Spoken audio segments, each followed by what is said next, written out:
Asante sana Mheshimiwa Spika kwa kunipa nafasi na mimi kuuliza swali la nyongeza.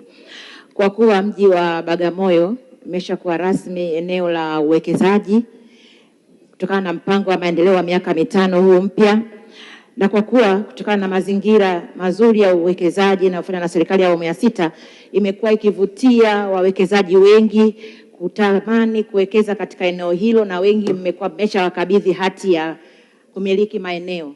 Je, serikali inatuambia nini kwa wananchi ambao mpaka sasa bado hawajalipwa fidia, wakiwemo wananchi wa vitongoji vya Kondo, Pande, Zinga yenyewe na Kiromo ambao wamesubiri miaka 12? Mnatupa matumaini gani sasa kwa kuwa eneo hili lishaanza kupokea wawekezaji? Asante Mheshimiwa Spika. Waziri. Mheshimiwa Spika, kwa niaba ya Waziri wa Nchi Ofisi ya Rais Mipango na Uwekezaji, naomba kujibu swali la nyongeza la Mheshimiwa Mgalu, mbunge kutoka mkoa wa Pwani kama ifuatavyo.